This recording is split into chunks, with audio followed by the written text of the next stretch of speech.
So it's a question on many Nana's minds. Should I be babysitting my grandchildren? And if so, how much is too much? Studio 5 parenting contributor Heather Johnson wants to help parents and grandparents find that healthy babysitting balance. She says it exists, but it requires communication to find it. All right, Heather, this is a great topic, and you're kind of feeling the pull from Nanas saying, I want to contribute. I want to be part of this, child ecosystem, if you will, but there's a big question of balance. There is, and wondering, do I say yes to this, and how much do I say yes or no, and what do I do with this? It is so cool. Our research continues to come back and tell us that the answer to should I babysit my grandkids is yes. Yes, you should. If you have an opportunity, you should absolutely do it. Now, here's why. When we have Nanas who are watching grandkids, they're less likely to get dementia. They're less likely to get Alzheimer's. They live longer. The mortality rate, there's a 37% difference in the mortality rate. Their ability to physically stay healthy and active. There are so many benefits to this. Now, there is this caveat. We're looking for the balance. And so 1, 2, 3 times a week, that's very different, because once you hit 5 or more times a week of watching grandkids, then actually all those benefits start to diminish. Right? So there's this sweet spot. Yeah. And I think it's so great that the research supports the sweet spot, because it's this beautiful way of telling us that the healthiest place for us to be in this relationship is for grandmas to recognize, hey, I want to be involved and build the relationship. Yeah. And also, I might have hopes and dreams to consider at this stage in my life too. Sure. And so I think it's so great that we have so much support for everyone being able to bring a best version of them into what this relationship looks like. Yes, whenever that research bubbles up, and it does from time to time on the social media, it's often like shared in jest, like, oh, gonna go call my mom right now, oh, gonna wave this article in. But underneath that research, what I read into it is just a strong sense of purpose. Like those things, those physical benefits, those emotional benefits are going to happen when you are a fulfilled, purposeful, driven woman. Absolutely. And that comes in all these different ways, including building these relationships. Remember, there is no other relationship like a relationship between grandparents and grandchildren.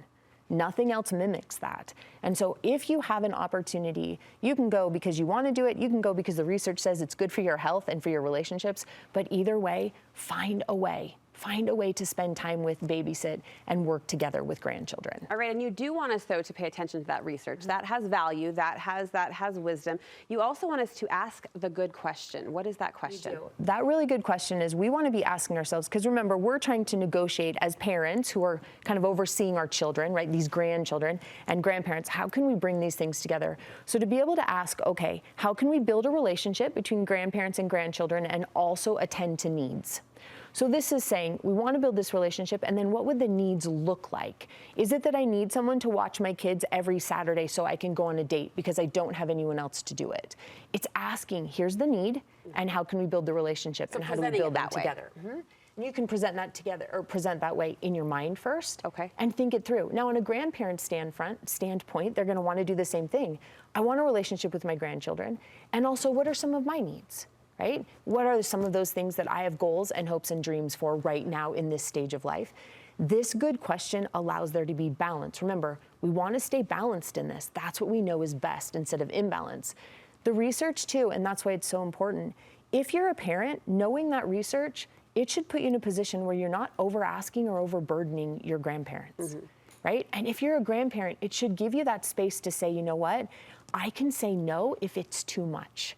I can say no if it's starting to hinder either the relationship or my physical capacity. It validates both sides. It does. It validates both sides. And then you're going to go to that question and say, I want this relationship.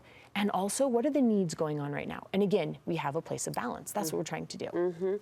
You want us to consider those hopes and dreams. And you've mentioned that a couple of times, which is an interesting notion. I mean, how would babysitting take away from hopes and dreams? Just the time commitment? It can, the time commitment for sure, in the investment that it takes, right? So for example, if you're a Nana right now and you're thinking, hey, this really matters to me. Maybe it's a Wednesday night book club, or maybe you have waited 30 years to spend time together with your husband to do something. We can feel some guilt, which is another thing we'll talk about. And sometimes that guilt means that we're saying yes or no as a result of those uncomfortable feelings, instead of recognizing, hey, I can have a relationship with my grandchildren, I can help out here, and also I can hang on to these things. And that's where we've got to communicate. And as parents, it's the same way. Parents have hopes and dreams that they're looking for, and oftentimes that's, I want a really good relationship between my kids and my parents. And to negotiate, hey, what are the hopes and dreams in this? What am I hoping for? Have I planned for here? and we have to communicate about them without getting offended that someone has hopes and dreams. If you have a Nana, your grandma, to speak up and say, hey, that's not gonna work, we can't take that personal. We have to know that they're navigating this stage in their life and also trying to build a relationship at the same time. Sure. So guilt can't be the leader. It can't. Guilt can't make our decisions for us. Lots of times grandparents make their decisions out of guilt. They feel bad. And that's again why this matters so much. As a parent, if you know that, then asking over or too much and knowing it puts grandparents in a position where it's hard for them to say no. We all know that grandma, right? Who, if you say there's a need, she will be the first to fill it. Yeah. And oftentimes that builds resentment. So we're back to a place where this is good for parents and for grandparents to look at, where they're negotiating and not making decisions based off of guilt. At the core, relationship has to be the core, right? The focus on relationships, and there's a lot of different relationship dynamics at work here in this scenario, but that has to be the focus. It does, and needing a babysitter should never trump a relationship, ever. So no matter what it is that I might need, it should never trump or hope for. It should never trump the relationship that either I have with, for example, the grandparents in our lives, my parents, or that our kids have with them. If you're in that situation, you would want to abandon and go all different places to find help before you would make it a situation where that relationship is going to be challenged. You don't want to challenge that. And again, it's why understanding how this works, that there is this sweet spot. There's a sweet spot. Yeah. And so we want to work to honor that sweet spot so that everyone gets to be in the phase of life they're in and also be supportive of the phase of lives that everyone else is in. So what I'm hearing you say, if one or both parties aren't mindful of point one, which was be aware of the research, right? Let's say they're ignoring that altogether. Right. You're saying honor it. If the grandparent isn't even willing to do 1 day a week, or if the mom continues to ask over and over and over again, honor it. Honor that position with your own healthy boundaries in place. Right, and be able to speak up in that honor, right? To honor and respect. Yeah. Remember, to honor someone else, that's a value we should be subscribing to. And so that is where we have the control. So no matter what, if you ask 10 times and each time you hear a grandma say no, then we're gonna honor that. Not because they don't like us or don't wanna hang out with our kids. Right. We're gonna see that as, hey, they've got stuff going on and this is what's best and the choice that they're making. And we're gonna give them that respect.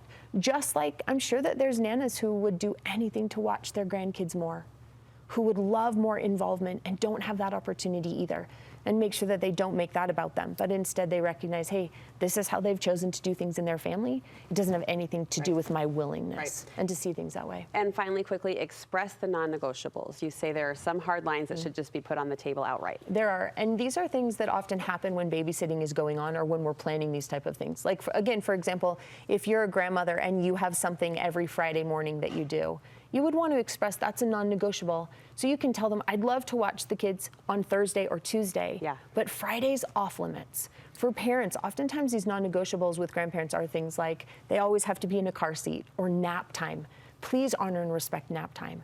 So when we have these conversations, we're able to say, hey, this is where I'm at in my life, and also where I'm at can go so perfectly with this stage in this relationship that we're trying to develop between grandparents and grandchildren. And those non-negotiables are really important. There's not a million. Choose 3 or 4, and then let everything else go. And if you speak up about those 3 or 4, then we can have great experiences as they build relationships and are healthier and live longer and connect with one another. Wise, balanced words, as always, Heather. Thank you so much. Addressing what can be a really contentious dynamic. So thank you very, very much. Heather coaches families and individuals. You can find her contact information on our website,